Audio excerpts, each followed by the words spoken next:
안녕하십니까. 저는 아들 둘, 딸 하나를 키우며 복작복작 살고 있는 40대 여성입니다. 막내 딸아이는 40이 넘은 나이에 본 늦둥이에요. 늦은 나이에 아이 낳느라고 몸에 무리가 되었는지 어떻게든 버텨보려던 직장 생활을 막내 녀석 낳고 나서 정리하게 될 땐 아쉬운 마음을 감추기 어려웠습니다. 그럼에도 불구하고 딸아이 하나 꼭 보고 싶었던 제 소망을 이뤄준 귀한 아이였죠. 위에 아들 녀석 둘도 자기들도 아직 어린아이임에도 여동생에게 좋은 오빠 되어주겠다고 철든지까지 하는 통에 요즘은 아이들 보는 것만으로도 가슴이 뿌듯한 기분이에요. 지금이야 이렇듯 누가 봐도 단란한 가정에서 행복하게 잘 지내고 있으나 제게도 이런 행복이 쉽사리 찾아온 것은 아니었습니다. 결혼하고 자식을 낳아 키우면서 겪는 일들이 어찌 기쁜 일들만 있을 수가 있었겠어요. 그럼에도 불구하고 아이들이 아니었다면 절대 버틸 수 없었을 일들이 저에게도 있었습니다. 바로 사람 알기를 우습게 알고 하나 있는 며느리를 제멋대로 휘두르려 들던 끔찍한 시어머니 때문이었습니다. 네가 어떻게 나한테 이럴 수가 있어? 내가 네 남편 어미고 네 새끼들 할머니인데 천륜을 알면 이따위로 굴 수는 없는 거야. 천륜? 당신 입에서 어떻게 천륜이라는 말이 나와? 자식이랑 손자들이 천륜인 줄 알면 어떻게 제 손자는 아주 나한테 이런 식으로 굴 수가 있어. 당신은 그런 말 할 자격 없어. 시어머니와의 마지막은 그야말로 막장 그 자체였습니다. 살면서 남한테 이렇게 싫은 소리 해보기도 처음이었고요. 하지만 저도 여간 참아왔던 게 아니었기에 이날만큼은 제 사회적 체면까지 모두 내려놓고 그저 당한 것들 되갚아주는 일에만 집중했습니다. 저랑 남편은 친구가 주선한 소개팅을 통해서 처음 만나게 됐어요. 사회 초년생이었던 저희가 30대에 접어들 때까지 크게 싸운 적 한 번 없이 알콩달콩하게 잘 지내왔습니다. 사실 저보다 남편이 애정 표현을 많이 했기 때문에 30이 될 때까지 남편이 결혼 이야기를 꺼내지 않을 거라고는 예상을 못했어요. 굳이 일찍 결혼할 생각은 없었지만 누가 봐도 저 좋아하는 티가 저렇게 나는 남편이 결혼 이야기를 좀처럼 꺼내지 않자 그건 그것대로 또 신경이 쓰이더라고요. 오빠는 나랑 결혼할 생각이 없어? 어? 돌려 말할 생각도 없이 대놓고 돌직구를 날리는 제 말에 남편이 적지 않게 당황한 것 같았습니다.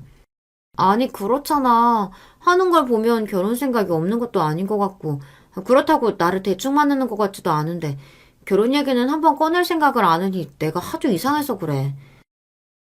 아니야, 그게 무슨 소리야. 당연히 결혼하면 너랑 해야지. 한치의 의심도 없이 남편이 하는 말에 다소 안심은 되었지만, 그럼 도대체 뭐 때문에 저렇게 답답하게 구냐고요. 제 환심을 사려고 적극적으로 행동할 때와는 다른 미적지근한 행동이 이해가 가지 않았습니다. 실은 어머니 때문에 그래. 오빠 어머니? 오빠 어머니가 뭐 어쨌길래? 그러고 보니 연애하는 동안 자기 집 얘기가 나오면 은근슬쩍 화제를 피하는 남편이었습니다. 저희 집은 맞이인 저와 밑으로 여동생, 막내 남동생까지 3남매였거든요. 워낙 식구들끼리 사이가 좋고 셋 모두 부침성이 좋은 편이어서 항상 집안이 북적북적 시끄러운 편이었습니다. 당연히 남편과 만나면서도 저희 식구들 얘기가 나올 때가 아주 많았어요. 그만큼 제 인생의 큰 부분을 차지하고 있는 게 저희 가족이었으니까요. 항상 시끌벅적한 저희 가족 분위기를 부러워하면서도 자기 집 얘기는 별로 하지 않기에 남편의 집안 분위기는 우리 집이랑은 많이 다르겠거니 그 정도는 예상하고 있었습니다. 하지만 남편 입을 통해 직접 듣는 시댁의 사정은 생각보다도 더 좋지 못했어요. 우리 집 분위기가 별로 좋은 편은 아니야. 부모님 사이에서 이혼 얘기도 심심치 않게 나오고. 집에 이렇게 큰 일이 있는데 제가 물어보기 전까지는 티도 내지 않는 남편이었습니다. 이렇게 큰일이었으면 남편 속도 말이 아니었을 텐데 혼자 끙끙 앓았을 걸 생각하니 안쓰러웠어요. 그 정도로 힘든 일이 있으면 나한테 얘기를 해야지. 내가 남이야? 이럴 때 서로 위로가 되어줘야지. 내가 안 물어봤으면 끝까지 얘기 안 할 생각이었어? 내가 너한테 너무 미안해서 그랬지. 너희 집은 항상 분위기도 좋고 동생들이랑 사이도 좋은데 이런 얘기 꺼내려고 하니 나도 민망하고 말을 어떻게 꺼내야 할지 모르겠더라고. 그래서 두 분은 결국 이혼하신대? 사실 아버지가 어머니한테 이혼하자고 한 지는 벌써 오래됐어. 나 중고등학교 시절에도 두 분이서 같이 사니 못 사니 해가며 싸운 게 하루 이틀 일이 아니었으니까. 그저 무뚝뚝한 부모님 밑에서 대면대면한 생활을 하고 있겠거니 정도로 생각했는데 제 예상보다 남편이 노인 상황이 좋지 않다는 걸 깨닫자 더 걱정스러웠습니다. 남편은 외아들이거든요. 서로 의지할 만한 다른 형제가 있는 것도 아닌데 부모님끼리 저렇게 사이가 안 좋으면 남편이 어디에서 마음의 위안을 얻었을까 싶어 가여웠어요. 나한테는 너 있잖아. 힘들 때마다 항상 네가 옆에서 재밌게 얘기도 해주고 이런 걱정거리 하나도 생각 안 나게 해줘서 나는 괜찮았어. 덤덤하게 미소 지으며 말하는 남편 모습에 이런 힘든 상황에 오랫도록 익숙해져 있었으리라 생각이 들었습니다. 너는 이렇게 나 힘들 때 위로가 되고 힘이 되어주는데 정작 나는 우리 집 얘기 꺼내려고 치면 걱정할 만한 얘기밖에 할 얘기가 없으니 미안해서 말 꺼내기가 더 쉽지가 않았어. 그런 생각 할 거 하나도 없어. 우리가 그렇게 얄팍한 사이도 아니고 앞으로는 나 걱정한다고 숨기면 그걸 더 화낼 거니까 숨기지 말고 다 얘기해. 그렇게 전해들은 시댁 사정은 이러했습니다. 시부모님 사이는 이미 남편이 어릴 적부터 좋지 않으셨다고 합니다.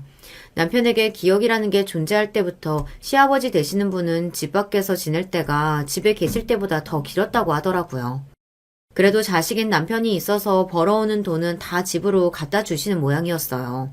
남편이 정서적으로는 불안한 환경에 놓여있을지라도 경제적으로나마 넉넉한 환경에서 자랐다는 것만이 작은 위안이 되어주었습니다.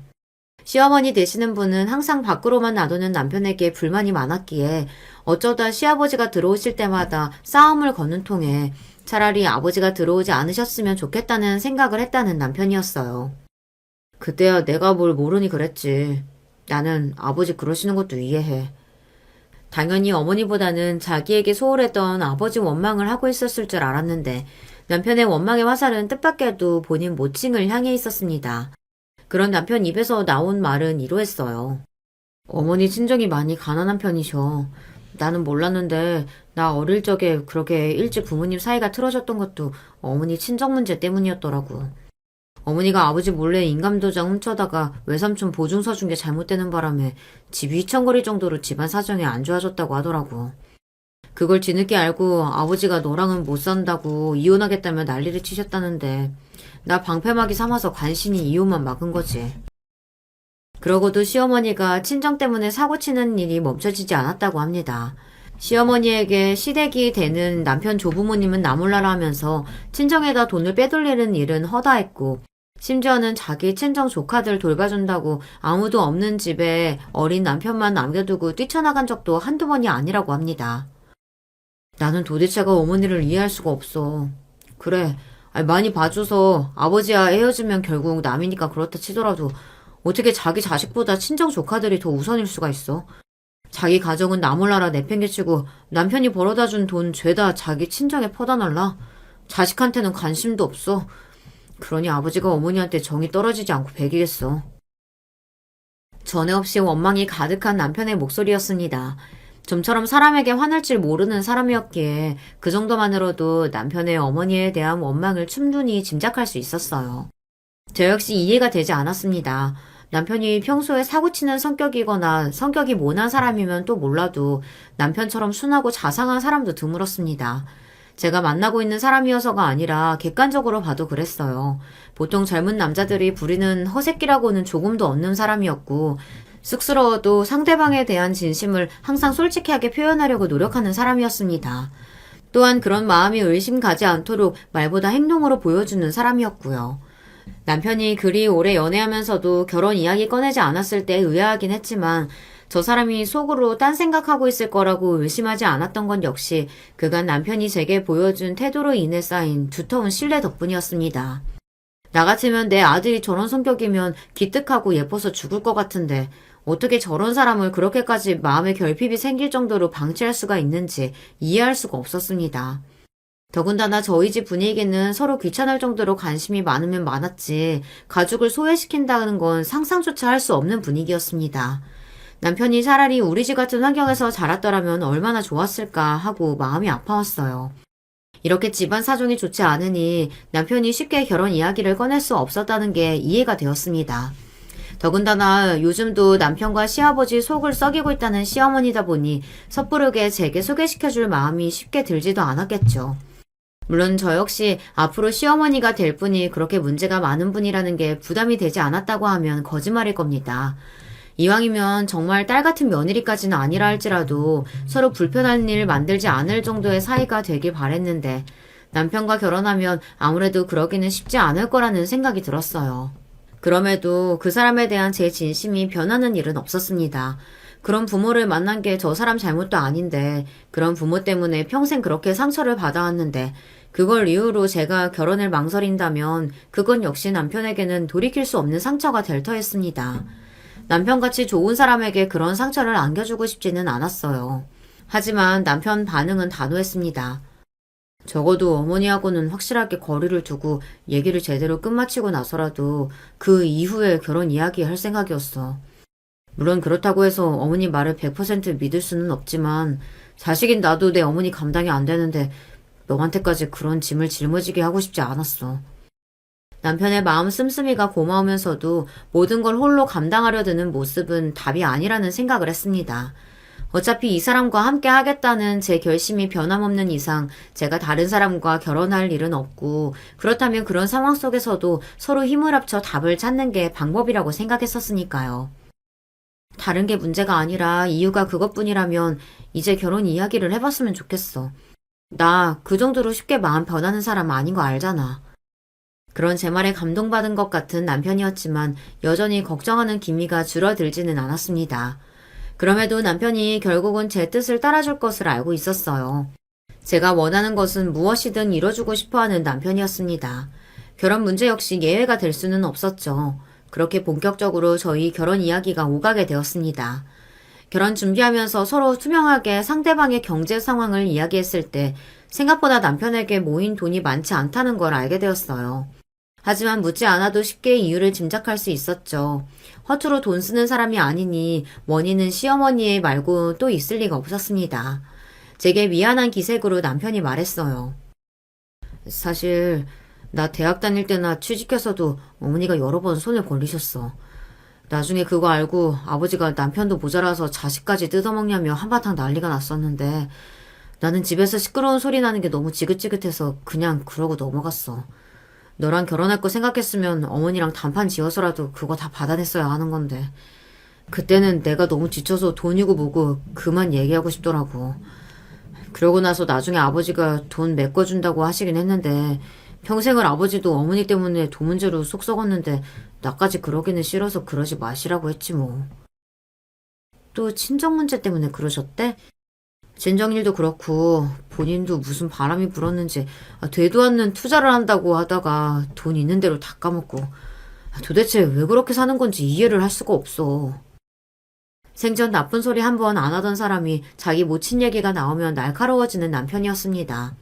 워낙 그동안 당한 게 많으니까 저런 반응이라는 걸 이해는 했지만 오히려 내가 숨김없이 다 말하라고 종용하는 바람에 남편 화병 날 일만 더 생긴 건 아닌가 걱정이 될 지경이었어요. 한편으로는 본격적으로 결혼 준비 시작하면 이제 시어머니도 직접 대면해야 하는데 여간 만만치 않은 상대인 것 같아 저 역시 걱정이 안 될 수가 없었습니다. 저희 친정 부모님도 그런 제 걱정을 눈치채셨는지 조심스럽지만 걱정을 숨기지는 않으시더라고요.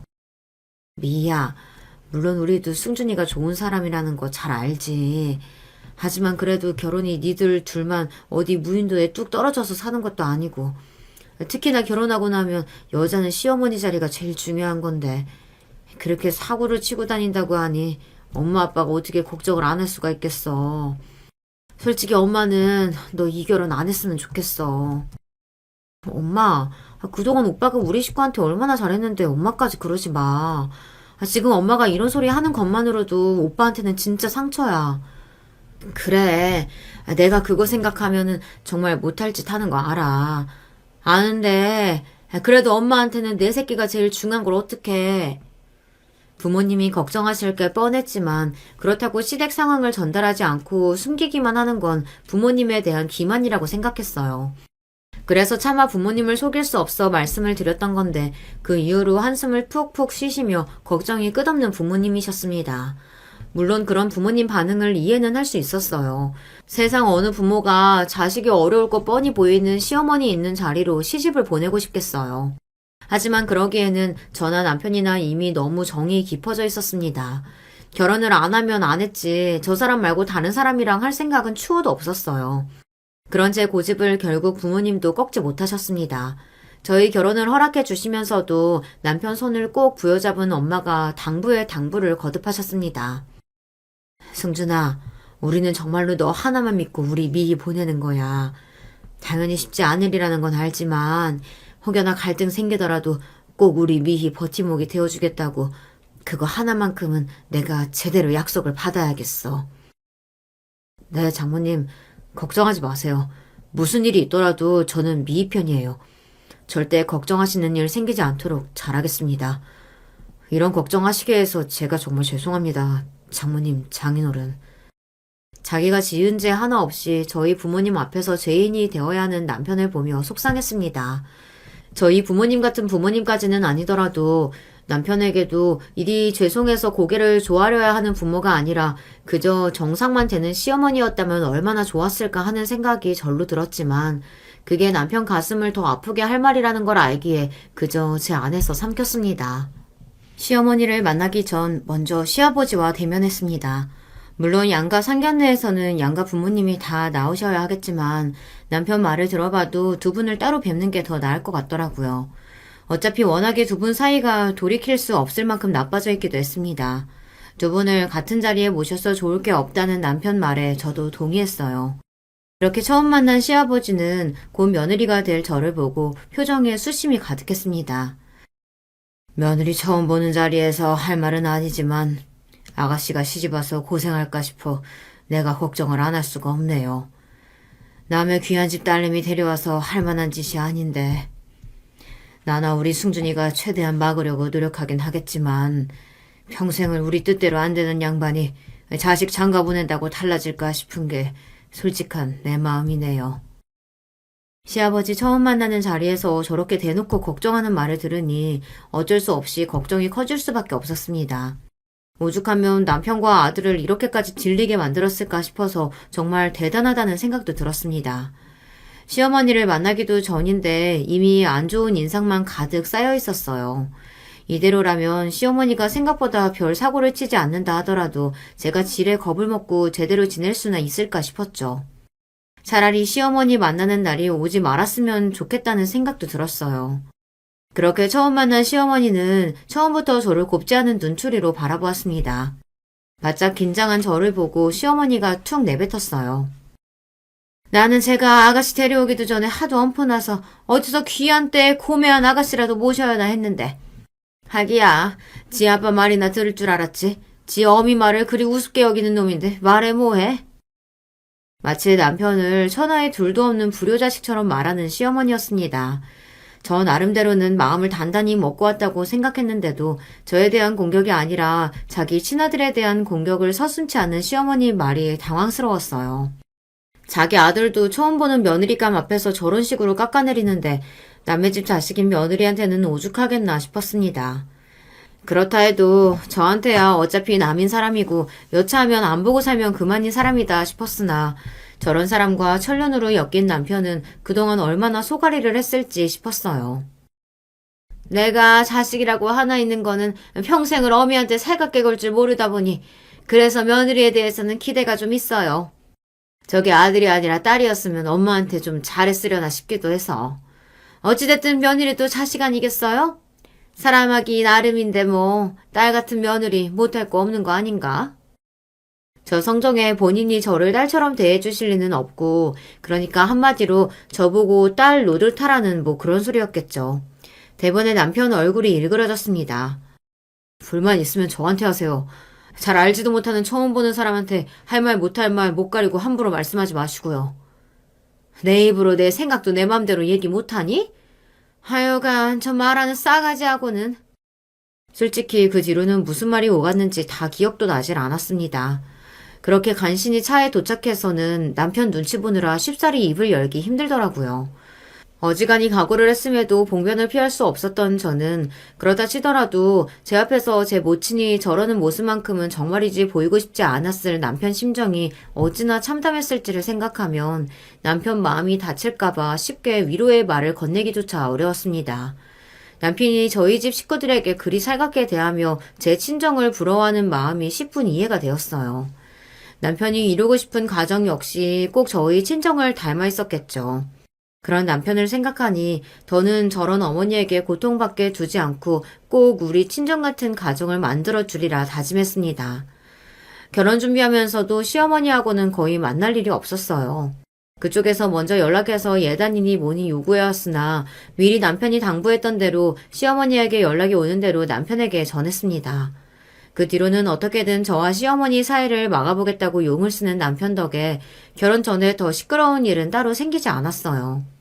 저 지키겠다고 남편이 제 모친과 전쟁을 벌였을 생각을 하니 미안한 마음이었으나 애초에 제가 감당할 수 있는 분이 아님을 일찌감치 깨달았습니다. 어설프게 그 둘 사이에 끼어서 더 분란을 만드는 것보단 남편 의견에 따르는 게 맞다고 생각했어요. 그러니까 시어머니와 저 사이는 처음부터 순탄하지 않았다고 보는 게 맞는 것 같습니다.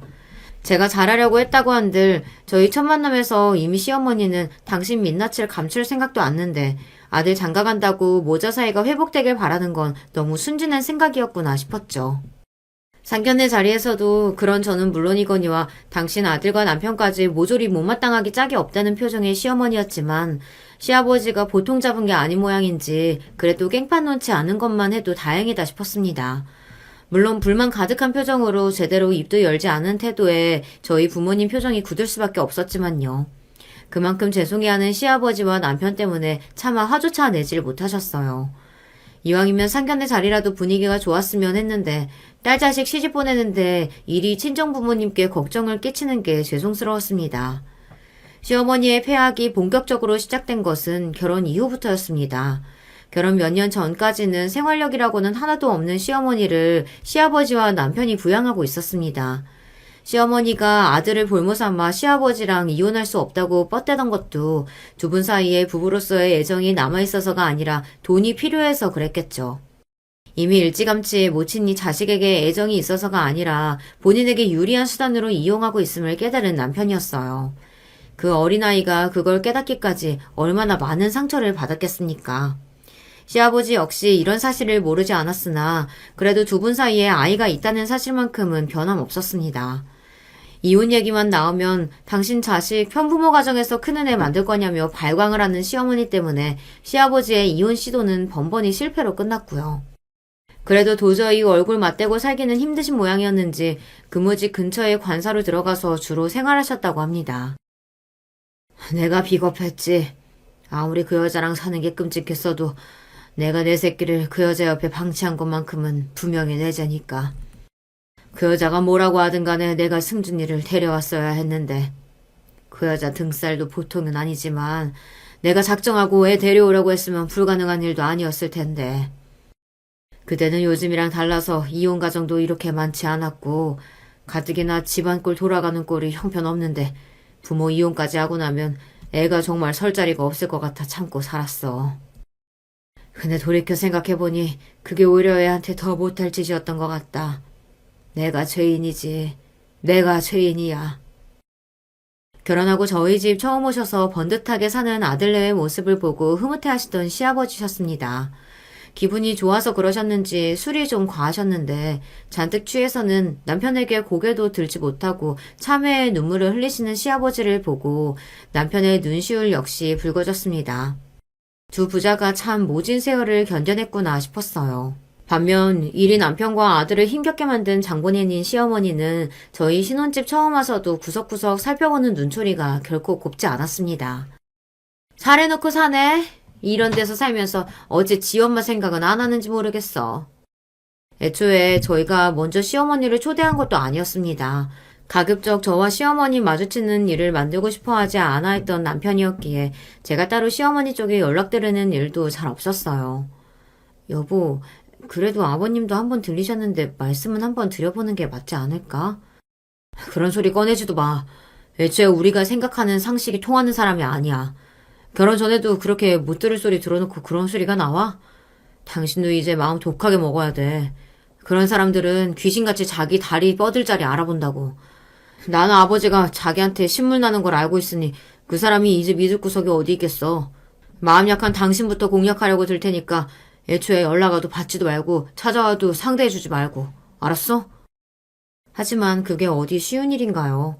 시어머니가 집까지 찾아왔는데 문도 안 따주는 며느리라니. 물론 남편이 그런 소리를 하는 이유는 충분히 이해했지만 제 입장에서는 참 난처한 일이었습니다. 저도 남편도 당시 직장 생활을 하고 있었기에 저 집에 도착한 지 얼마 되지 않아 남편이 돌아왔다는 게 천만다행이었죠. 누가 반긴다고 여기까지 와서 우리 살림살이 들쑤셔가면 이 사람 곤란하게 만들어요. 내가 어디 못 올 때 왔어?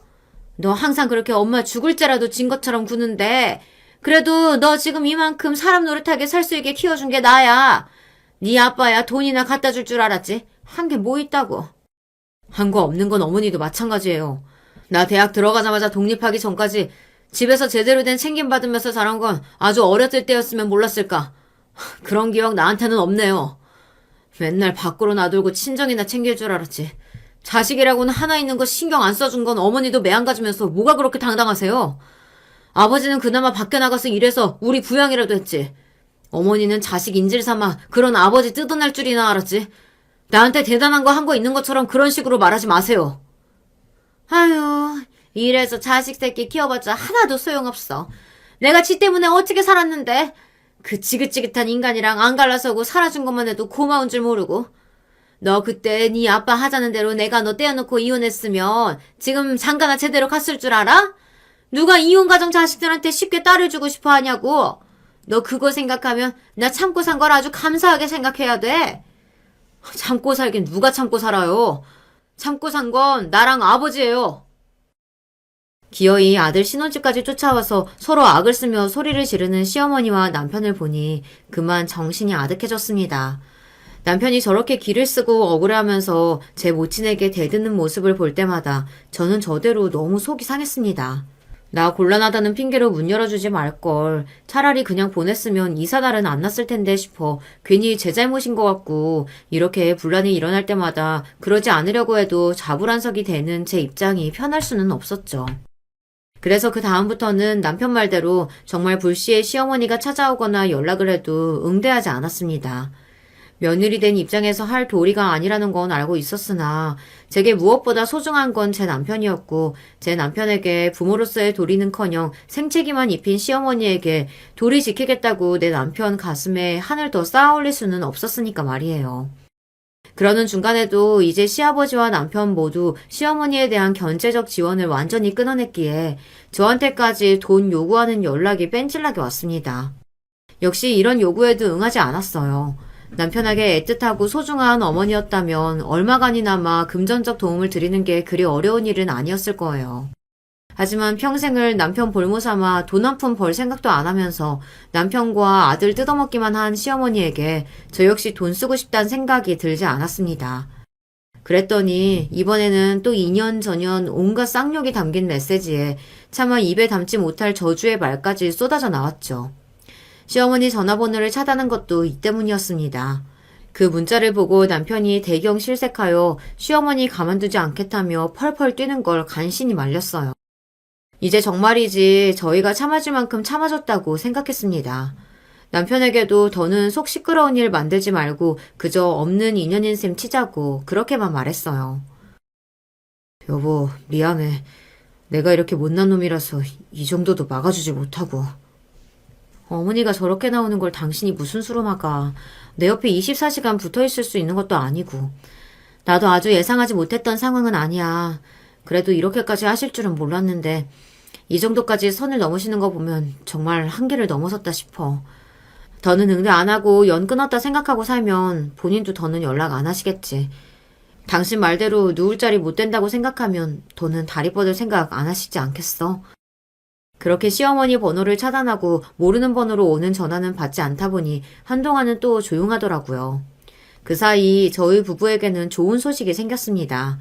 저희 첫 아들인 윤재가 찾아온 거죠.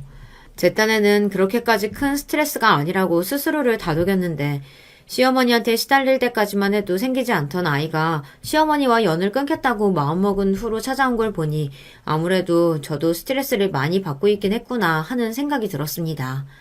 윤재 가지고 있는 내내 남편이 혹여나 자기 모친이 나타나 임신한 며느리한테 폐악이라도 부릴까 싶어 더 날카롭게 경계한다는 걸 눈치챘으나 저 역시 이 중요한 시기에 시어머니 때문에 위협받고 싶지 않았기 때문에 남편 하는 행동을 그대로 두고 보았습니다.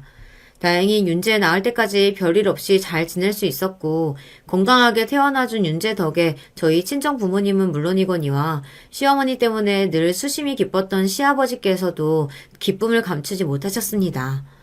그렇게 우리 윤재는 양가의 복덩이가 되었죠. 남편이 경찰서에서 연락을 받게 된 건 우리 윤재가 100일을 넘긴 지 얼마 되지 않았을 때였습니다. 저희 가족이 경찰서 갈 일이 뭐가 있었겠어요. 말할 것도 없이 시어머니 때문이었습니다. 유치장에 갇혀 있으면서도 바락바락 소리를 지르는 시어머니 기세는 여전하더라고요. 이 썩을 놈의 인간들이 감히 누굴 건드려? 볼 건 하나도 없는 인간들이 감히 누구를 우습게 알고! 흥분을 감추지 못하고 길길이 날뛰는 시어머니를 보며 저나 남편이나 그만 아연해졌습니다. 독이 바짝 올라서 온 경찰서가 떠나가도록 소란을 피우는 시어머니였어요. 그렇게 미친 사람처럼 분노를 쏟아내던 시어머니가 남편과 눈이 딱 마주쳤습니다. 예, 순진아, 너 엄마 좀 빨리 빼내다오. 여기 아주 난방도 제대로 안 넣어놓고 사람 골병 들라고 작정을 했는지? 그렇게 간만에 보는 아들을 보고 반색하는 시어머니에게 대꾸도 하지 않고 남편이 곧장 연락을 걸어온 형사님께 향했습니다. 대체 무슨 일입니까? 지인들끼리 시비가 붙었는지 싸우다가 피해자를 폭행하셨어요. 이젠 하다하다 사람까지 치나 싶어 기가 찼습니다. 그래놓고는 뭐가 저렇게 분해서 난리를 치는 건지 도무지 이해를 하래야 할 수가 없었어요. 그래서 합의 안 하면 어떻게 된다는데요? 그쪽에서 합의 안 해주면 구치소로 넘어가는 거죠 뭐. 상대 쪽에서 다치기는 했어도 생명에 지장이 없는 건 아니어서 실형까지 받겠나 싶긴 하지만 웬만하면 합의하세요. 어머님 연세도 있어 보이시는데. 합의를 하실 거면 당사자끼리 하라고 하세요. 그 정도 일을 쳐놨으면 수습은 당연히 알아서 하셔야죠. 그러고는 남편이 제 손을 잡고 뒤도 돌아보지 않고 경찰서를 나서려고 했습니다. 그런 남편을 보고 시어머니가 다급하게 소리쳤어요. 너 지금 어디 가는 거야? 너 정말 어미 이런 험한 데다 놔두고 내빼는 거야? 내가 누구 때문에 이렇게 싸웠는데? 그 망할 옆에 내가 사람을 긁어도 유분수지.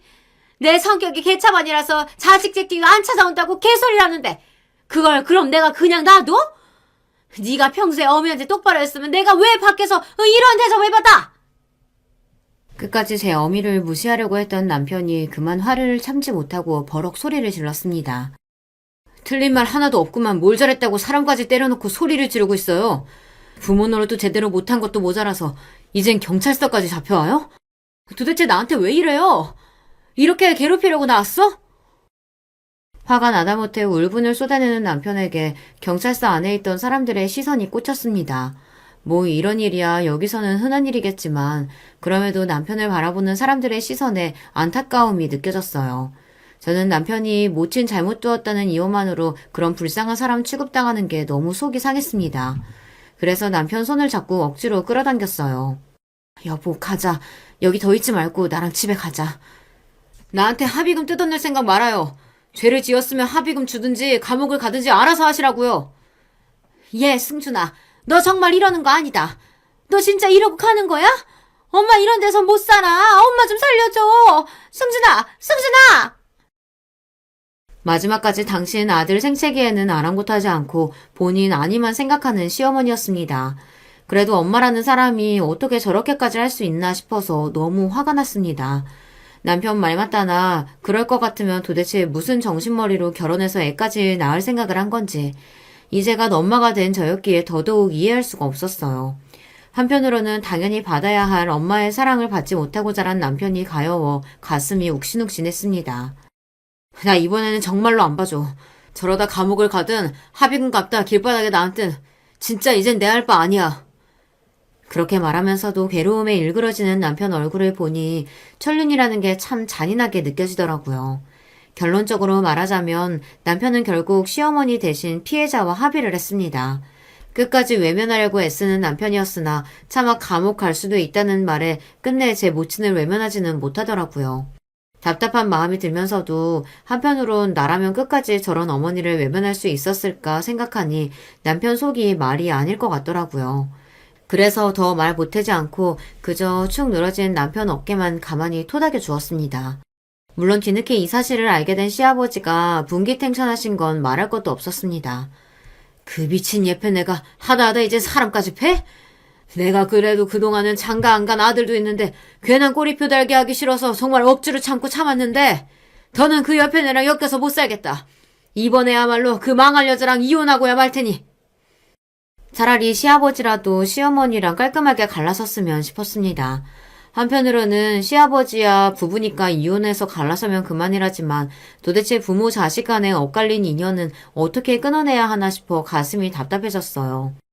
아들이 어떤 괴로운 마음을 먹고 시어머니를 유치장에서 빼줬는지는 생각조차 하지 않고 이혼하자고 난리치는 시아버지 말려달라며 저희 부부에게 생떼를 쓰는 시어머니였습니다. 승진아, 며느라가 이러다 정말로 나 이혼당하게 생겼어. 지금껏 살아온 세월이 있는데 어떻게 저렇게 쉽게 이혼 얘기를 꺼낼 수가 있어? 저 인간 분명히 여자 있는 거야. 어디 조강지처를 두고 이혼 얘기를 꺼내? 내 말은 안 들어도 자식 네 말은 들을 거 아니야. 손자까지 본 나이에 이제 와서 무슨 이혼이야. 지긋지긋하다 못해 이제는 징그럽게까지 느껴지는 시어머니였습니다. 고작 결혼 이후에 겪은 제가 이러할진데 남편이 얼마나 지긋지긋하겠어요. 인터폰 너머로 저 혼자 짜증을 냈다, 애원을 했다, 원맨쇼를 벌이고 있는 시어머니에게 대꾸도 하지 않는 남편 심정이 이해가 됐습니다. 그날 결국 경비실에 연락할 때까지 그 추태를 멈추지 않는 시어머니였어요. 제 직장까지 시어머니가 찾아왔을 때는 잠시 흠칫하긴 했지만 놀라지는 않았습니다. 그간 시어머니가 해온 행태를 생각하면 충분히 있을 법한 일이었어요. 걱정스러웠던 건 같이 일하는 사람들 다 보는 자리에서 또 무슨 추태를 부릴까 하는 거였지만 의외로 기가 팍 죽어서 꼬리를 내린 시어머니였습니다. 네 시아버지가 자기보다도 자기 아들한테 그렇게 상처 준 나랑은 못 산다고 하는데 나도 느낀 바가 많았어. 네 시아버지가 애들이 오죽하면 쳐다이 보고도 할머니한테 한번 보여주질 않겠냐고 하는데 내가 정말 아차 싶더라니까. 그래, 내가 그동안 우리 승준이한테도 그렇고 새아기 너한테도 그렇고 참 못할 소리 많이 했다. 지금부터라도 한번 제대로 살아보려니까 새아기 네가 조금만 도와주면 안 되겠니? 솔직히 시어머니 하시는 말씀을 다 믿지는 않았습니다. 그럼에도 불구하고 일단 소리 지르거나 비아냥거리지 않고 대화다운 대화를 걸어오는 것 자체가 처음이었어요. 그렇다고 해서 저보다 상처받은 당사자인 남편의 의사를 거스를 생각은 없었습니다. 그렇기에 시어머니에게 이렇게 단서를 달았죠. 저보다는 어머니 때문에 그동안 고생한 남편 의사를 따르는 게 맞는 것 같습니다. 어머니하고 관련된 일도 저는 전적으로 남편 의견 따를 거예요. 그러니까 용서를 받고 싶으시면 그 사람한테 진심으로 사과하시는 게 좋을 거예요. 항상 폐악만 부리던 사람이 비교적 상식이 있는 사람처럼 대화를 시도했다는 게 남편도 의아한 모양이었습니다. 그러고 나서 한동안 저희 집 현관 문고리에 비닐봉투가 걸리는 일이 몇 번 있었어요. 아무래도 시어머니가 걸어둔 것 같은 비닐봉투에는 작은 아기용 과자 같은 것들이 들어있었습니다. 첫 손자에게 주는 선물치고는 참 조악하기 짝이 없었고 그나마 그 과자라는 것들도 최소한 3, 4살은 되어야 먹을 수 있는 것들이었으나 어찌되었든 늘 아들 뜯어먹을 생각뿐이던 시어머니가 아직 얼굴도 보지 못한 손자에게 마음을 쓰는 것처럼 보였어요. 그냥 무시하고 갖다 버리라고 말하는 남편도 말은 그렇게 매몰차게 했으나 생전하지 않던 제 모친의 행동에 조금은 마음이 누그러진 것 같았습니다. 그래서 우리 윤재 얼굴 한번 보고 싶다는 시어머니 요청에 망설이다가도 결국은 허락을 했겠죠. 저희 집 첫 방문 때 크게 다툰 이후 처음으로 오신 시어머니셨습니다. 그래도 손자는 예뻐 보이셨는지 아이 보고 반가운 표정을 짓는 시어머니를 보는 남편 얼굴에 만감이 교차했습니다. 잠시나마 아주 돈독하진 않더라도 서로 얼굴 붉힐 정도는 아닌 모자 사이를 기대하게 됐어요. 그런 기대가 깨지는 데에는 채 1시간도 걸리지 않았습니다. 엄마, 확인했어? 아유, 얘는 윤지한테 들어갈 때도 많을 텐데 무슨 용돈을 50만 원이나 보냈어. 그래도 엄마 생신인데 마음 같아서는 500만 원이라도 턱턱 내놓고 싶어. 내가 복이 많다. 고맙다, 큰딸. 잘 쓸게. 마침 다음날이 저희 친정어머니 생신이라 미리 용돈 붙인 걸 확인하고 전화를 주신 친정엄마셨습니다. 우리 윤재 태어나고도 서툰 엄마인 제 대신 능숙하게 손자를 봐주셨던 엄마셨어요. 사실 여유만 있었다면 얼마라도 아깝지 않았을 겁니다. 찬물이 어느 정도 식어서 거실에 들고 나가려는데 제 부엌에 떡 버티고 선 시어머니 때문에 그만 기함을 했습니다. 아, 깜짝이야. 50만 원? 나한테는 생활비 한 푼 안 주면서 네 엄마한테는 50만 원? 저를 노려보는 시어머니 눈이 돌아 있었습니다. 뒤이어 내리친 시어머니의 매운 손찌검에 그만 제 고개가 획 꺾였습니다. 이 미친년이? 나한텐 10원짜리 한 장 아깝게 꿇어놓고 네 집엔 돈 50도 별거 아니냐? 이 괘씸한 년이 왜 네 부모한테는 돈 보내는데 너 내가 그렇게 우스워? 설마 했는데 역시나 사람의 본성이란 게 변하는 게 아니더군요. 그 소란에 달려온 남편 역시 벌어진 광경을 확인하고는 눈이 뒤집혔습니다. 감히 누구한테 손을 대? 당신이 뭔데 내 아내를 건드려? 당신이 뭔데? 제가 말리기도 전에 그만 이성을 잃은 남편이 시어머니 뒷덜미를 잡아채 질질 끌고 나갔습니다. 이거다! 지금 멱살 잡힐 인간이 누군데? 여자에 미쳐서 어미도 못 알아보는 너? 이 천하의 불효자식아 이거 못나? 당신 같은 여자는 어미도 아니야. 두 번 다시 내 가족 앞에 나타날 생각하지 마. 그때 당신 정말 죽여버릴 거야. 제가 미처 분풀이를 하기도 전에 집 밖으로 내쫓긴 시어머니였습니다. 그 길로 곧장 제게 달려온 남편이 제 뺨을 부여잡더니 그만 울음을 터뜨리고 말았습니다. 미안해 여보. 다 내 탓이야. 저 미친 여자를 잠시나마 변했다고 생각하다니. 내가 등신새끼야. 내가 못나 빠진 놈이야. 죄책감을 넘어 거의 자기 학대를 하고 있는 남편을 보니 그 미친 여자에게 맞은 뺨보다 가슴이 더 아팠습니다. 경찰서에서도 차마 부모 자식 간의 연을 끊어내지 못했던 남편이 제가 뺨 한 대 맞았다고 그 길로 그 여자와의 인연을 끊어냈습니다. 그래, 이거면 된 거다. 내 남편이 이제야 자유로워졌으니 됐다 싶어 저를 끌어안고 엉엉 우는 남편을 달랬습니다. 그날 일을 알고 남편이나 시아버지나 그 여자 요절 내겠다며 길길이 날뛰는 걸 오히려 제가 달래느라 고생을 했어요. 설마 이 지경까지 파국에 이르렀는데 아무리 인간 이하의 여자라고 하나 또다시 제게 연락을 해올까 싶었습니다. 하지만 항상 상상하던 것 이하를 보여주는 여자였어요. 너 이번 주말이 시애미 생일인 건 알고 있니? 제 친정집에 그리 퍼주고 설마 시애미 생일엔 입 싹 닦는 건 아니겠지? 며느리 뺨 친 지 몇 달 되지도 않았는데 저런 개소리를 짓거리는 시모 연락을 받고 있자니 기대치가 없음에도 새삼 기대 이하인 그 여자도 참 대단하다 싶었습니다. 그런 시모를 제 발로 찾아간 건 저도 더 이상 그 여자를 인간으로 대하지 않으리라는 결심이 서서였습니다. 하도 생신 선물 타령하셔서 한번 준비해봤어요. 놀라 기절이나 안 하려나 싶네요. 그 여자 앉은 자리 옆에 서류 봉투를 거칠게 탁 집어던졌습니다. 껄렁한 제 행실에도 기대감에 가득 차 봉투를 여는 꼴을 보니 평생 저 여자 인간 되는 꼴 보긴 글렀다 싶더군요. 정신없이 서류를 훑던 그 여자 얼굴에 서서히 핏기가 사라지기 시작했습니다. 너 이게 다 뭐야? 보면 몰라요? 이 집 부동산 대장이잖아. 서류상 그 집의 소유자는 바로 저였습니다. 본디 시아버지 명의의 집이었던 것을 제가 그 여자에게 그 수모를 당한 걸 알고 시아버지께서 바로 제 손에 쥐어주셨던 거죠. 나도 너도 해야 할 도리 이상으로 했다. 이제 그 여자 처분은 너 좋을 대로 해라. 내쫓고 싶으면 내쫓고 네 앞에서 빌빌 기게 만들고 싶으면 그리 하고 네가 무슨 짓을 해도 나는 그러려니 하련다. 남편 역시 전적으로 제 편인데 제가 좀 날뛰겠다고 한들 막을 사람은 아무도 없었습니다.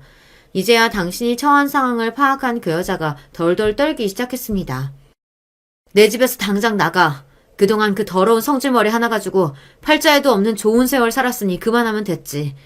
설마 하니 내 뺨까지 쳐놓고 생일 선물 얘기를 꺼낼 거라고는. 참 당신도 한결같은 인간이야. 그 말만 아니었어도 그래도 길바닥에 내치지는 않았을 텐데. 당신 같은 여자 내 집에 비비고 있는 꼴 더는 못 보겠으니까 당장 나가. 아가, 내가 잘못했다. 그날 내가 미쳤었나 봐. 나 여기서 나가면 어디서 살라고. 내가 가진 게 뭐가 있다고. 나 못 나가. 안 나가. 그 여자 반응이야 뻔했습니다. 단 1초의 망설임도 없이 112에 전화를 걸었어요. 경찰서죠? 여기 지금 제 집에 무단 침입한 사람이 있어요. 빨리 좀 와주세요. 아이고, 아가. 야, 제발 나 좀 살려다오. 내가 죽을 죄를 지었다. 잘못했습니다. 제가 잘못했습니다. 제발 저 좀 살려주세요. 잘못했어요. 용서해줘요. 손이 발이 되도록 싹싹 비는 그 여자 꼴을 보니 그제야 그날 맞은 뺨이 가라앉는 기분이었습니다. 진작 이럴 걸. 사람 둘이 지킨다고 그동안 속이 문드러졌던 걸 생각하면 이것도 관대한 처사였어요. 나까지 폭행죄로 신고하면 이젠 재범이니 처벌이 꽤 셀 텐데 잠시 생각하긴 했으나 거기까진 가지 않기로 했습니다. 그게 제 남편인 친모에 대한 제 마지막 예우였습니다. 그 여자가 개처럼 빌든 제게 매달리든 아랑곳하지 않고 결국 그 여자를 그 길로 그 집에서 내쫓았습니다. 시아버지도 남편도 도리어 시원해 보이는 표정에 차마 그들이 그들 손으로 할 수 없었던 일을 제 손으로 해주어 후련하다는 걸 알 수 있었어요.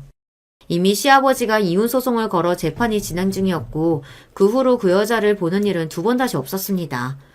만만하게 생각했던 며느리가 사실은 가장 독한 인간이었다는 걸 제대로 깨달은 모양인지 이제 다리 뻗을 생각은 못하더라고요.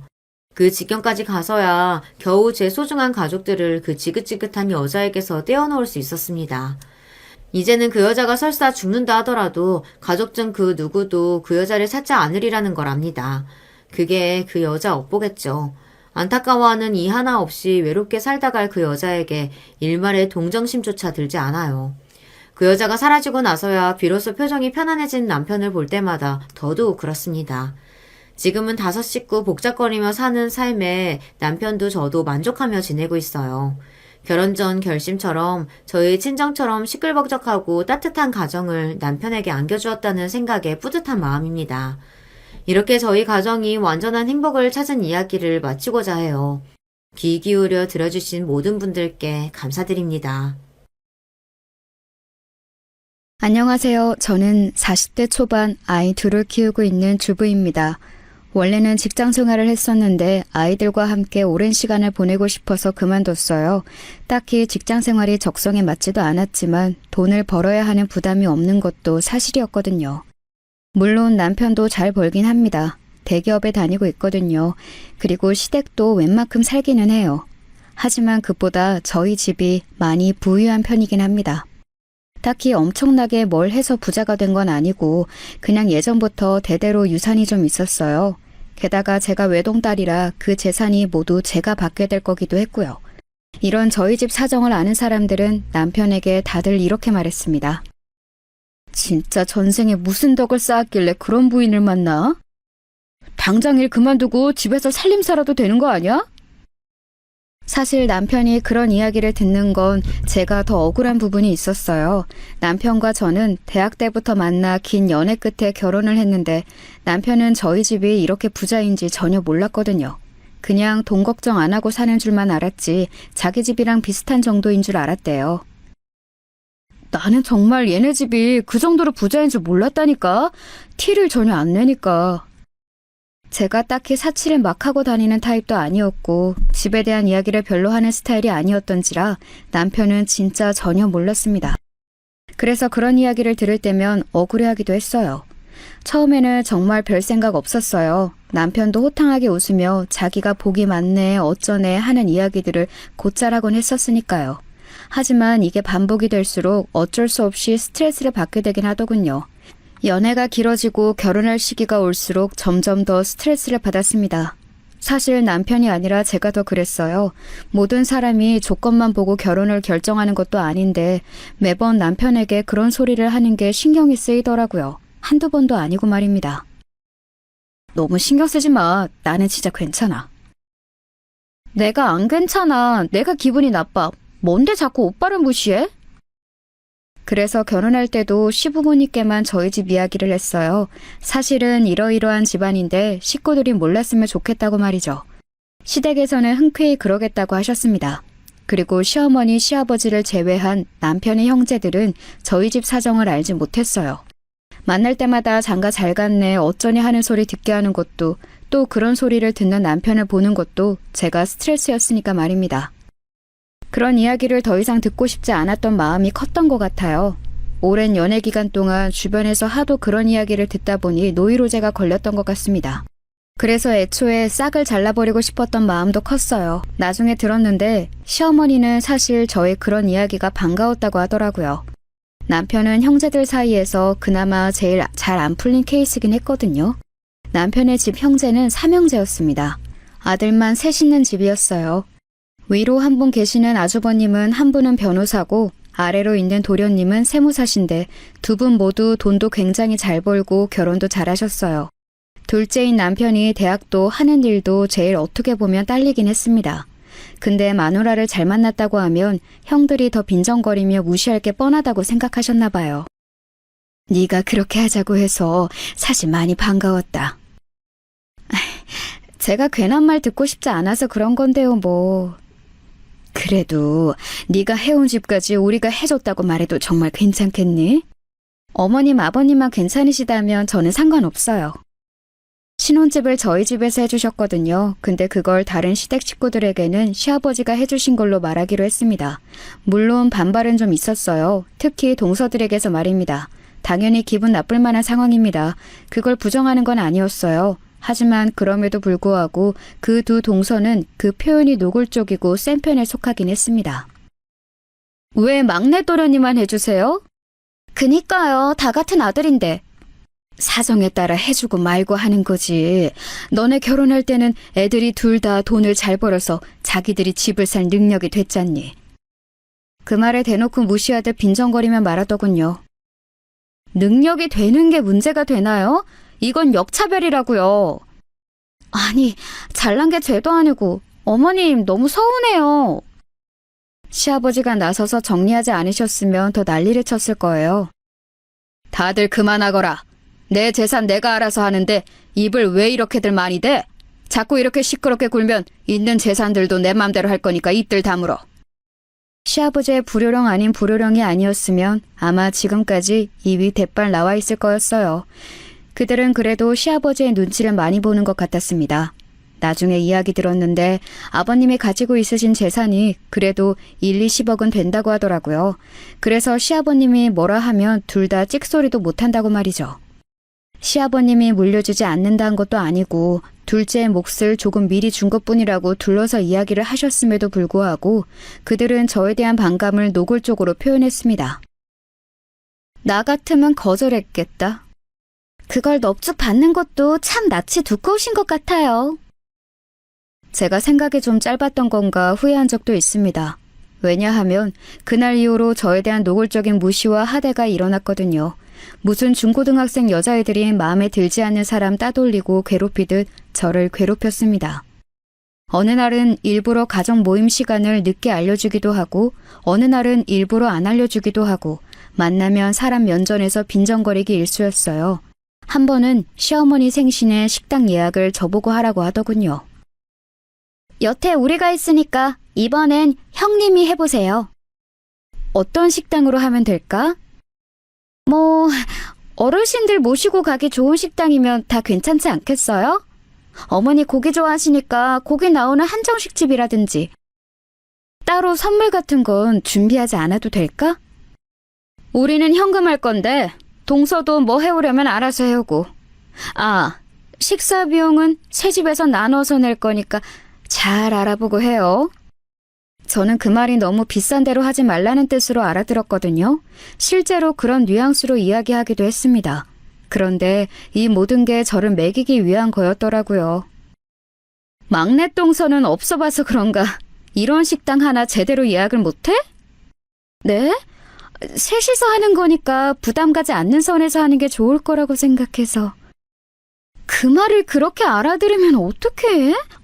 셋이서 하니까 비싼 곳에서 해도 된다는 말이었잖아요. 둘째 동서는 이런 곳에 돈 쓰는 게 아까운가 보지. 아니면 이 정도가 막내 동서가 생각하는 최고치던가. 겨우 이 정도가요? 설마요. 형님, 그 정도로 집이 가난해요? 보통은 된다면서요. 생각보다 더 힘든가 봐요? 1인에 20만 원 정도 하는 고급 한정식 식당이었습니다. 결코 그런 이야기를 들을 식당은 아니었어요. 아이들까지 하면 한 끼에 250만 원이 넘는. 겨우 이 정도로 벌벌 떠는 거 좀 격 떨어지는 것 같아요. 그러게. 사람이 배포를 좀 키워. 에이, 형님, 그게 어디 쉽게 되는 건가요? 그거도 다 갖고 태어나야 가능한 거예요. 없는 사람이 배포 가는 건 힘들죠. 그런가? 시댁 어르신들이 저를 예뻐하는 걸 워낙 눈꼴 싫어하는 두 사람이어서 꼭 어르신들 없을 때만 저랬어요. 정말 야가 빠졌죠. 한 번은 이런 이야기를 한 적도 있어요. 어머님, 아버님은 뭐 어디 불우한 이웃 돕고 이런 거에 관심이 있으신 건 아니겠죠? 갑자기 그건 왜? 재산 어디다 갑자기 기부라도 하실까 봐서? 큰 동서의 그 말에 작은 동서가 저를 보고 한 번 슬쩍 웃더군요. 그것도 상당히 기분 나쁘게 말이죠. 아니, 막내 동서한테만 잘해주는 거 보면 없이 산 사람들한테 동정심이 남다른 것 같아서 말이죠. 아, 뭐 그럴 수도 있겠네. 늘 이런 식으로 숨쉬듯 사람을 무시했습니다.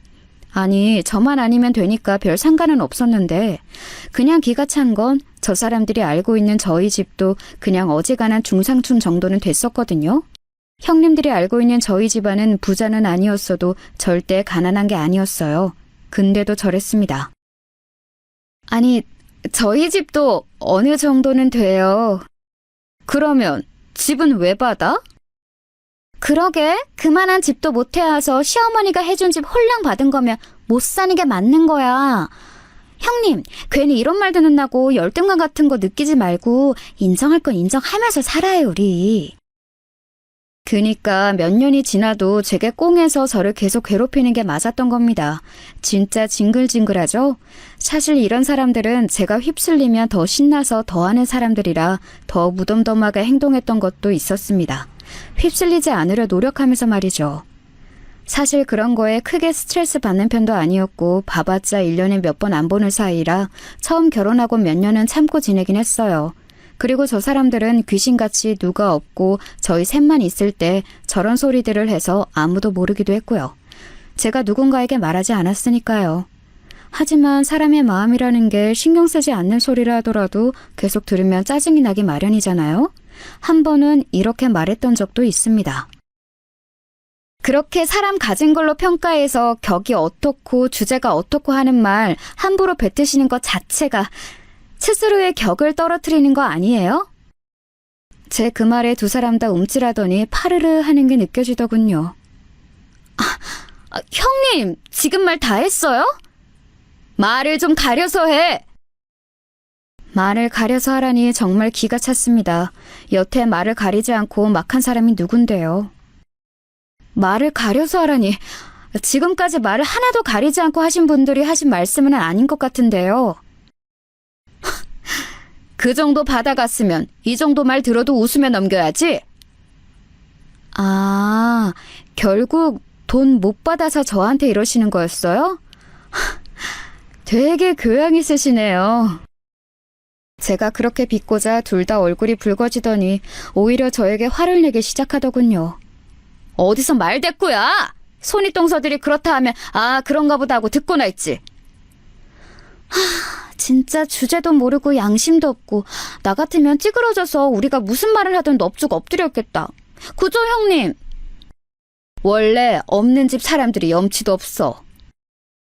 정말 반성이라고는 없고 자신을 돌아보지도 않았습니다. 이런 일이 있고도 그 두 사람은 바뀌지 않았어요.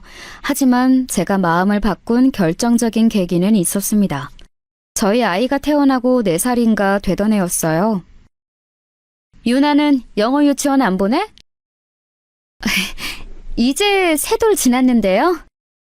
아, 이렇게 세상 물정도 모르고 진짜 아무것도 모르는구나, 형님은. 3돌이면 슬슬 생각해야죠. 나는 그렇게 막 어릴 때부터 사교육시키고 그러고 싶지 않아. 제 그 말에 둘이서 눈빛을 주고받더니 노골적으로 비웃으며 이야기하더군요. 그러니까 안 되는 거예요. 뭐가? 그렇게 안이하게 생각하니까 문제인 거라고, 동서 같은 사람들은. 저 같은 사람이 뭘 안이하게 생각하는데요? 진짜 몰라서 물어요? 애도 크면서 비교라는 걸 당할 텐데 애 심정은 생각 안 해요? 그때부터 무슨 이야기를 할 줄 알았지만 무시하려고 했어요. 하지만 그들의 입은 멈추지 않았습니다. 커가면서 우리 애들이랑 비교당할 텐데 그 상처는 어떻게? 누가 비교하는데요? 그런 걸로 비교하는 어른들이 잘못된 게 아니고요? 또 현실 파악 하나도 못하는 소리 한다. 하여간.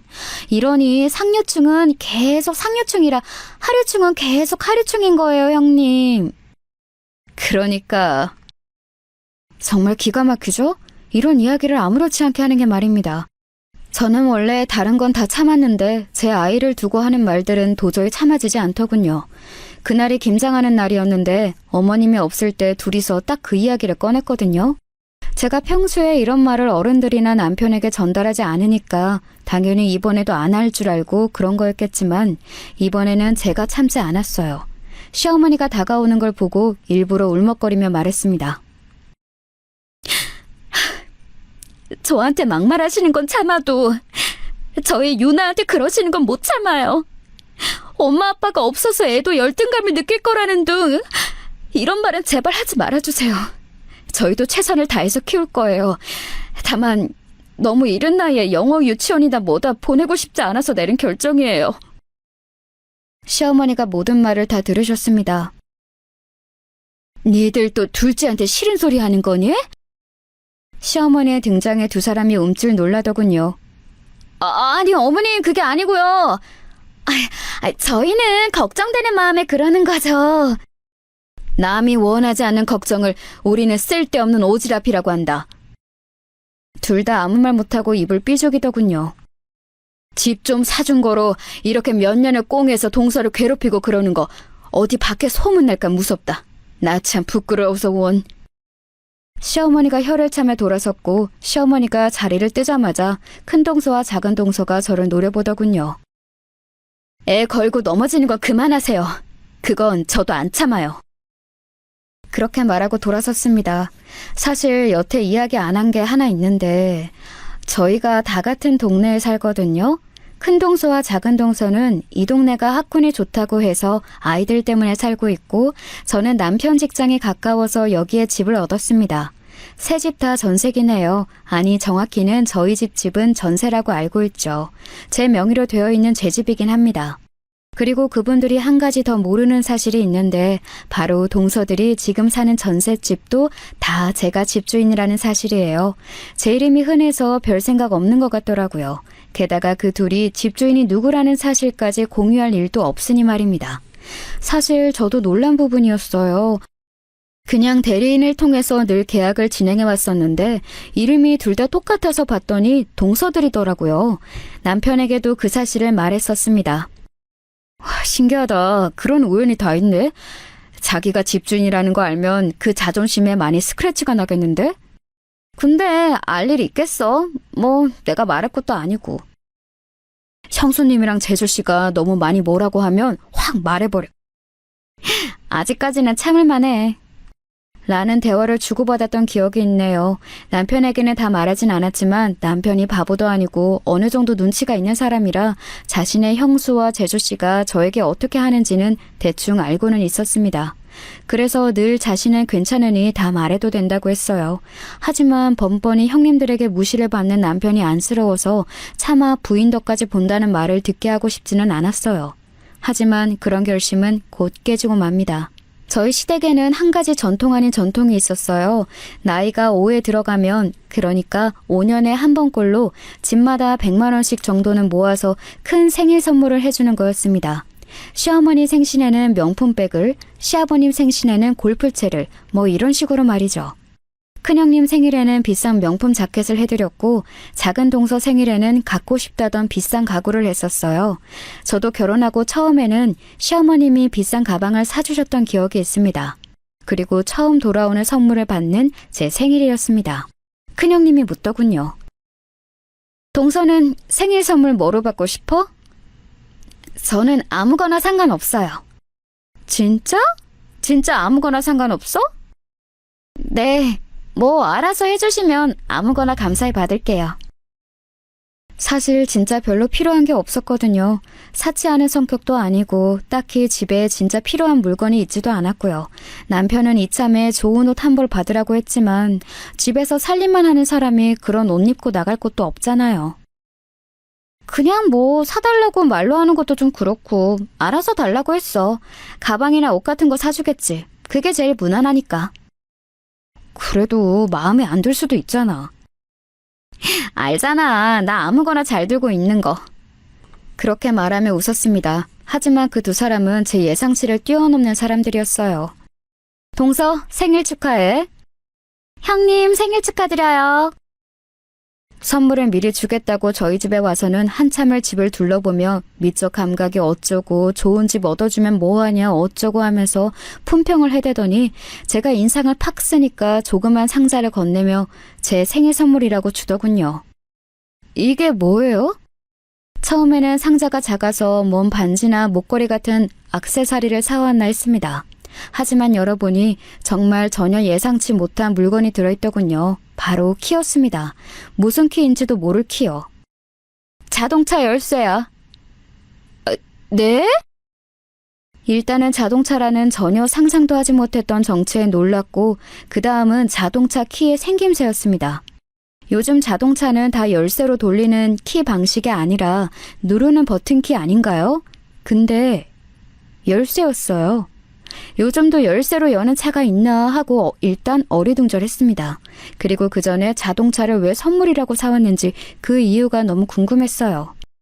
자동차를요? 왜 갑자기 자동차를? 우리 다들 한 집에 차 2대씩 있는데 동서네만 한 대잖아. 동서도 면허 있다며. 큰도련님 안 계실 때 차 필요한 일 있을 거 아니야? 뭐 그렇다 한들 자동차를 선물하는 게 일반적이진 않잖아요. 게다가 이 집 저 집 선물로 쓰기로 한 예산은 뻔한데 그 가격 안에서 자동차를 살 수 있을 리도 없고 말입니다. 제가 계속 키를 보면서 의문스러운 얼굴을 하고 있자 작은 동서가 웃으며 말하더군요. 일단 나가요. 나가서 차부터 보세요. 그리고 이왕 저희가 이렇게 차도 사드렸는데 시승식 이런 것도 해야죠. 그래, 주차장에 세워놨으니까 나가서 봐. 그러면서 자기들끼리 마주보고 웃더군요. 그 웃음이 정말 기분이 나빴습니다. 그리고 직감적으로 알 수 있었어요. 지금 이 사람들이 나에게 또 못된 짓을 하리라는 사실을 말입니다. 이게 무슨... 그렇게 각오하고 나갔음에도 불구하고 제 차랍시고 사온 자동차 앞에서 저는 입을 다물 수가 없었어요. 물론 어이가 없고 지금 눈앞에 이 현실이 믿기지 않아서 말입니다. 왜? 자동차가 마음에 안 들어? 진짜 마음에 안 드시는 거예요? 제가 어이없이 자동차를 보고 있자 둘이 함께 한다는 말이 그렇더군요. 그 자동차는 폐차장에서 가져온 듯한 몰골을 하고 있었어요. 열린인지 궁금한 낡은 문짝과 얼마나 긁혔는지 움푹 패여서 구멍이 날 것 같은 보닛, 또 열어보진 않았지만 엄청나게 먼지가 쌓여있는 게 밖에서도 보일 만큼의 더러운 내부까지요. 이걸 지금 돈 주고 사오신 거예요? 저를 먹이기 위해서 오직 저를 기분이 나쁘게 하기 위해서 이런 차를 돈을 주고 사왔다는 게 믿기지 않을 만큼의 쓰레기였습니다. 그냥 타고 어디 집 앞에도 나가지 못할 몰골을 하고 있는 자동차였어요. 우리가 애써 준비한 선물이 마음에 안 드나 보네. 형님 수준에 딱 맞는 걸로 준비했는데 왜 그러실까? 그러게나 말이야. 둘이 빈정거리며 깔깔 웃는 모습을 보고 처음으로 열이 머리끝까지 뻗치는 기분이 들었습니다. 그렇게 화가 나는 기분은 일평생 처음 느껴보는 감정이었어요. 장난을 쳐도 정도가 있지. 이게 지금 뭐 하자는 짓이에요? 제가 목소리를 깔고 이야기하니 두 사람은 잠시 놀란 듯 하더군요. 이 정도로 낮은 목소리로 이렇게 화를 누르며 말한 적이 단 한 번도 없었거든요. 장난이라니. 정성껏 준비한 선물에 말이 너무 심하네. 그러게요. 저희가 예산에 맞춰서 자동차 구한다고 얼마나 힘들었는데. 하지만 이내 다시 빈정거리기 시작했습니다. 정말 분노로 온몸이 떨리는 듯 했어요. 장난에도 정도가 있고 수준이 낮게 구는 거에도 정도가 있는 거예요. 이게 무슨 학창시절에 마음에 안 드는 애 왕따시키고 괴롭히는 것도 아니고 유치하고 격 떨어지는 짓입니까? 못되게 구는 것도 정도가 있지. 나이도 들 만큼 든 양반들이 애들이 자기 엄마들 이러는 거 알아요? 제가 못 참고 와다다 쏟아내기 시작했어요. 그런 저를 약간 놀란 얼굴로 바라보던 두 사람이 애들 이야기를 하니 욱한 것 같더라고요. 꼴의 엄마라고 말이죠. 여기서 애들 이야기가 왜 나와? 건드려도 될 게 있고 아닌 게 있지! 그 말이 피식 비웃음이 나왔습니다. 애들 이야기에 그렇게 욱하는 거 보면 둘 다 이게 못된 짓이라는 것도 쪽팔리는 짓이라는 것도 애들 보기에 부끄러운 행동이라는 것도 다 아시면서 이러신 거네요? 아니, 못하는 말이 없어! 제 말에 대답은 하지 못하고 계속 화만 내고 소리만 지르는 게 그래도 애들 이야기하니 부끄럽기는 한가 보더라고요. 하지만 그렇게 와다다 쏟아내도 분노가 가시질 않았습니다. 지금 제 눈앞에 있는 저 차를 저 둘이서 무슨 생각으로 사서 가져왔을지를 생각하니 시간이 지날수록 점점 더 분노가 커지는 것 같은 기분이 들었어요. 그때였습니다. 이게 뭐야? 퇴근을 한 남편이 돌아왔더라고요. 휴대폰을 보니 어느새 시간이 그렇게 되어 있다는 걸 알았습니다. 너무 화가 나서 시간이 가는 줄도 모르고 있었더라고요. 작은 아주버님 오셨네? 오셨어요, 큰도련님? 그들도 이런 식으로 남편과 마주칠 줄은 몰랐는지 꽤나 당황하는 모양새였습니다. 하지만 저들은 남편을 어려워하는 사람들은 아니었어요. 은연중에 자신들의 남편보다 못하다고 무시했으면 했지 말입니다. 이 차를 내 생일 선물이라고 가져오셨네? 제가 제 앞에 서 있는 차를 손으로 가리키며 말했어요. 남편이 차를 보고 처음에는 당황으로 나중에는 분노로 얼굴이 일그러지는 모습을 보였습니다. 남편도 그렇게 화가 난 듯한 얼굴은 처음이었어요. 남편의 얼굴을 보고 동서 두 사람의 얼굴을 보니 그런 남편의 모습을 보고 당황한 기색이 역력하더군요. 이걸 지금 이 사람 생일 선물이라고 가져왔다고요? 두 분이? 동서가 자동차가 없는 게 불편해 보여서 하나 사주려고 했는데 예산에 맞는 게 있어야지. 그래서 저희가 예산 안에서 살 수 있는 중고차로 고른 거예요. 이거 그 가격에 산다고 저희가 얼마나 힘들었는데. 그쵸, 형님? 그러니까. 남편의 눈치를 살피며 변명 아닌 변명을 늘어놓고 있는 둘의 모습이 너무 우스웠습니다. 저걸 지금 말이라고 하나 싶을 때 무서운 얼굴로 두 사람을 보고 있던 남편이 입을 열었어요. 이거 지금 이 사람 죽으라고 이런 차 선물해 주신 거예요? 그 말에 큰동서가 크게 놀라며 손을 휘젓더군요. 아니 서방님, 그게 무슨 소리예요? 죽으라고 선물을 해주다니. 아니, 형수님 눈에는 이 차가 제대로 굴러갈 거라고 생각해서 이걸 지금 이 사람한테 선물해 주신 겁니까? 예? 남편의 큰 목소리에 형님이 한번 움찔하더니 하고 목소리를 가다듬더군요. 작은 동서는 옆에서 쫄아서 눈치만 살피고 있는 게 보였습니다. 저런 간땡이로 이런 짓을 잘도 했더군요.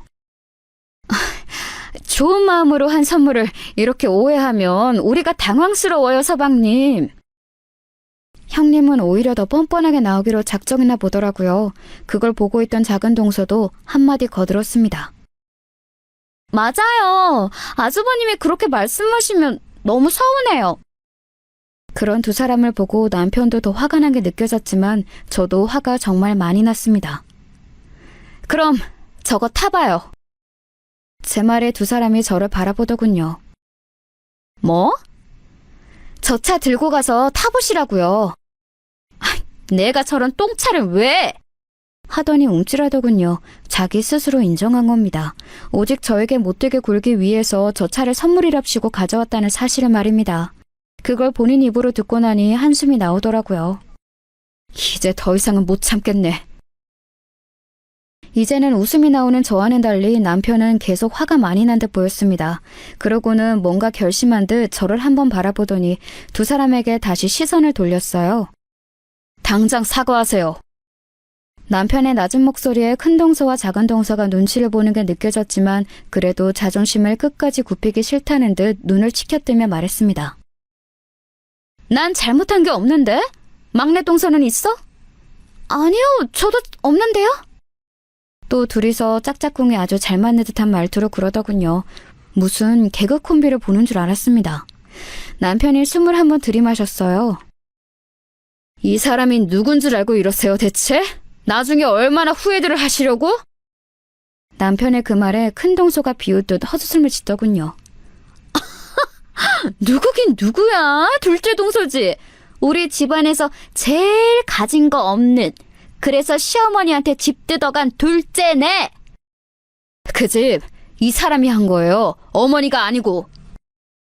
남편의 그 말에 저도 놀라고 큰 동서도 놀라고 작은 동서도 놀랐습니다. 저는 그 말을 여기서 이런 식으로 할 줄 몰랐기 때문에 놀랐고, 저 두 사람은 아마 상상도 못했던 이야기라 놀란 거였겠죠. 남편의 그 말에 지금 무슨 소리를 들었는지 이해가 가지 않는다는 듯 생각하던 두 사람이 입을 열었습니다. 아주버님, 지금 뭐 잘못 드셨어요? 무슨 소리를 하시는 거예요? 말 그대로 이 집 이 사람이 해온 거라고요. 저희 집에서 해준 게 아니고. 둘째 동서가 무슨 돈이 있다고 집을... 저 사람 집이 저희 집의 10배는 더 부자거든요. 그 말에 큰 동서와 작은 동서가 저를 동시에 바라봤습니다. 그 눈에는 도저히 믿기지 않는다는 시선이 깔려 있었어요. 뭐 이해가 안 갔던 것도 아닙니다. 몇 년을 숨긴 채 살았으니 말이에요. 제가 티를 낸 것도 아니고. 아무리 기분이 나빠도 그러지 무슨 그런 거짓말을 하세요. 그러면 우리가 몰랐을 리가 없잖아요. 돈이 그렇게 많은데. 그러니까요. 돈이 그렇게나 많은데 왜 이러고 살아요? 그 말을 제가 욱했어요. 이러고 사는 게 어떻게 사는 건데요? 아니, 우리가 맨날 없다 없다 해도 듣고만 있고 또 동서 사는 게 막 부유하게 사는 것 같아 보이진 않잖아? 솔직히 말해서 좀 궁상맞은 편이지. 저는 제가 막 사치를 하지는 않지만 궁상맞다고 생각해 본 적도 없었는데 저 두 사람의 눈에는 그렇게 보였나 보더라고요. 집안 행사나 뭐 돈 쓸 일이 있으면 항상 제 몫은 냈었는데 어디서 그런 게 느껴졌는지 모를 일이었습니다. 제가 뭐 돈 내라고 한 거 안 낸 적 있어요? 형님이나 동서한테 손을 벌린 적이 있어요? 집 하나 받았다고 알고 있었던 걸로 여태 그렇게 생각하면서 자기 목 떨어져 나갈까봐 전전긍긍하면서 사람 괴롭히면서 그렇게 생각하고 있었던 거예요?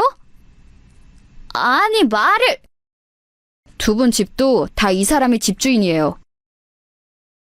동서의 말을 남편이 다시 한번 끊었습니다. 이번에는 그 두 사람에게 정말 청천벽력 같은 말이었어요.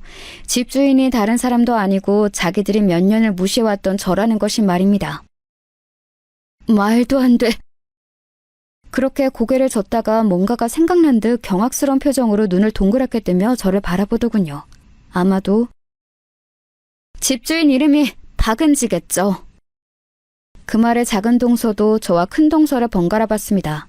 그리고는 중얼거리듯 말했어요. 그 박은지가 그럼... 작은 동서의 집주인 이름도 박은지야? 큰 동서의 물음에 작은 동서가 고개를 끄덕였어요. 그러고는 둘 다 잠깐 멍한 얼굴로 뭔가를 생각하는 듯 하더니 저를 바라보더군요. 이제는 믿는 얼굴들이었습니다. 거짓말, 이게 현실이라고? 꿈 아니겠죠? 하지만 현실을 부정하고 싶어하는 듯 했어요. 왜 아니겠어요. 그렇게 몇 년을 없다고 무시하면서 자기들 발 아래 뒀던 제가 무려 집주인이라는데. 장인어른이 이쪽에 땅이랑 부동산을 많이 가지고 계세요. 그래서 이 근방에 이 사람 이름으로 된 집이 많습니다.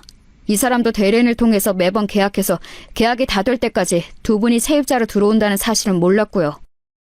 대체 왜 여태 거짓말을 하면서 숨긴 거예요?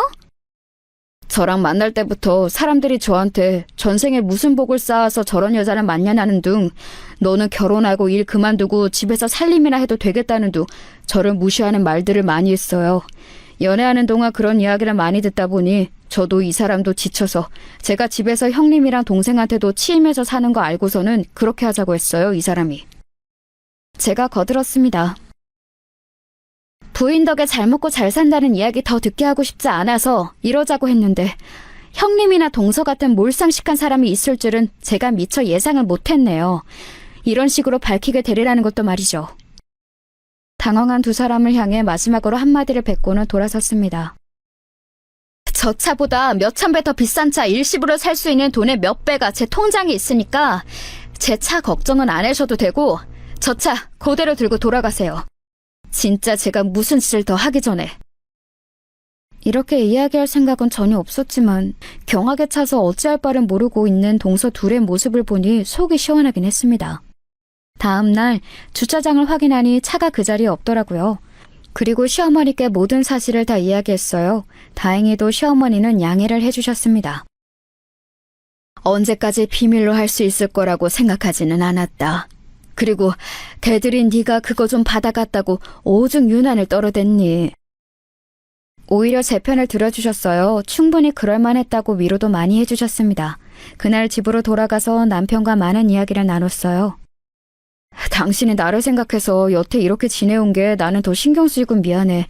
그러니까 이제라도 할 말 다 하고 유세도 좀 부리고 살아.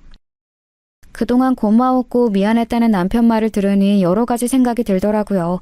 남편을 위해서 숨겨온 건데 오히려 마음의 짐이 된 건 아닌지 하는 생각도 들었고 말입니다. 정말 많은 걸 생각하고 느끼게 했던 사건이었어요. 우리 모두에게 말이죠. 그리고 정말 바로 다음 날 큰동서에게 연락이 왔습니다.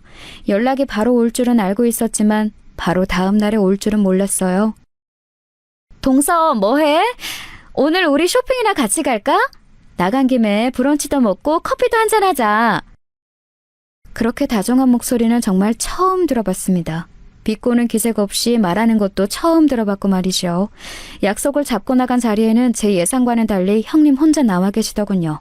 저는 당연히 동서랑 같이 나올 줄 알고 있었기 때문에 놀란 얼굴로 물어봤었습니다.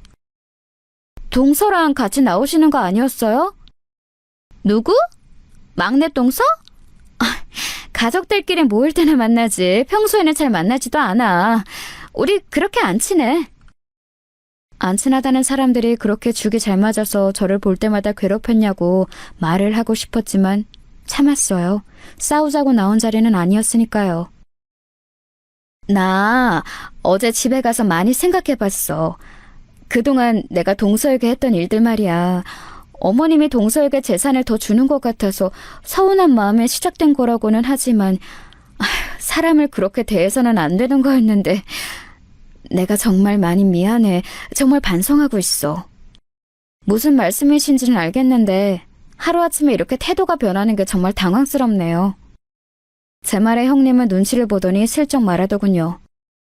물론 내가 너무 잘못한 게 맞지만 그날 동서 선물로 자동차를 하자고 먼저 말한 건 막내 동서였어. 그건 오해하지 말아줬으면 좋겠어. 정말. 결국 자기도 좋다고 동의해서 같이 선물을 해놓고선 이제 와서 슬쩍 책임을 넘기더군요. 웃음이 나왔습니다. 그렇게 집으로 돌아왔는데 이번에는 작은 동서에게서 연락이 왔어요. 형님, 지금 시간 괜찮으세요? 괜찮으시면 제가 집 주변으로 찾아뵐까 하는데. 정말 짠 듯이 작은 동서가 바로 전화가 왔어요. 두 사람 뭐 짠 거 아니지? 나 낮에는 형님 만났는데? 그 말에 작은 동서가 놀라서 눈을 크게 뜨더군요. 큰형님이 찾아왔었다고요? 와, 진짜 어이가 없네. 분명히 나한테는 절대 먼저 연락해서 사과하지 말고 우리 자존심을 지키자고 해놓고는 자기가 먼저 홀랑 전화를 해서 만났다고? 혼자서 혼잣말로 그렇게 말하더니 저를 보고서는 묻더군요. 큰형님이 뭐라고 하셨는데요? 자동차를 포함해서 그동안 자기가 너무한 것 같다고 미안하다고 사과하셨어. 참. 그리고 나 자동차 선물해주자는 아이디어는 작은 동서가 먼저 이야기한 거라며? 네? 그걸 그렇게 이야기했어요? 와, 큰형님 진짜 사람 그렇게 안 봤는데 너무하네. 저는 말만 꺼낸 거고요. 업체랑 차종 이런 거 찾아봐서 이거를 하니 저거를 하니 하면서 난리친 건 큰형님이라고요. 그때였어요. 뭐? 그 소리에 저와 작은 동서가 둘 다 고개를 돌렸습니다. 형님이 서 계셨어요. 사실 여기 오기 전 집에 잘 들어가냐는 전화를 받았거든요. 그때 일부러 말했습니다. 작은 동서와 여기서 만나기로 한 걸 말입니다. 그래도 진짜 찾아올 줄은 몰랐는데 정말 왔더라고요. 동서, 지금 뭐라고 했어? 작은 동서는 처음에는 큰 동서의 등장에 당황한 듯 했지만 이내 더 큰 소리로 말했어요. 사실이잖아요. 신나서 차종이 뭐 어쩌고 이게 더 구식이고 어쩌고 한 건 형님이잖아요. 그러는 자기는 이런 선물이 어떨까요? 하면서 신나서 매일매일 나한테 이걸 하니 저걸 하니 해놓고서는 나는 처음에 분명히 적당한 옷 한 벌이면 되지 않겠냐고 했어. 그래서 지금 그게 다 제가 한 거라는 거예요? 그럼 내가 했다는 말이야? 결국 목소리가 커지고 싸움이 크게 붙었습니다. 그곳이 남의 업장이었기 때문에 결국은 신고까지 들어가고 나서야 끝이 났어요. 경찰서에 앉아있는데 아주버님과 도련님 그리고 남편이 함께 오더군요. 아니 이게 무슨 일이야? 저와 경찰에게서 모든 사건의 전말을 듣고서는 아주버님과 도련님은 부끄러우신지 연신 미안하다고 고개를 숙이시더군요. 그리고는 다들 집으로 돌아갔습니다. 물론 그날 사건은 동네에 소문이 쫙 다 퍼져서 시댁 어르신들도 다 알게 되었고요. 큰 동서와 작은 동서는 시어머니에게 불려가 혼쭐이 났다고 들었습니다. 저는 이사를 갈 줄 알았는데 이사는 둘 다 가지 않더라고요. 아무래도 아이들 학교 때문인 것 같았습니다. 학군 때문에 이 동네로 이사를 온 거니까 쉽게 다시 다른 동네로 갈 수는 없었겠죠. 한동안은 그렇게 동네에 소문을 몰며 숨어 다녀야 했습니다. 그 둘이 말이죠. 하지만 이내 잠잠해졌어요. 집 재계약 기간이지? 아, 벌써 그렇게 됐나? 그리고 동서들의 집 재계약 기간이 돌아왔습니다. 사실 그 동네가 정말 비싸기도 하지만 학군이 좋아서 점점 더 가격이 올랐거든요. 시세대로라면 저도 가격을 올렸어야 하는 게 맞지만 그럴 생각은 없었어요.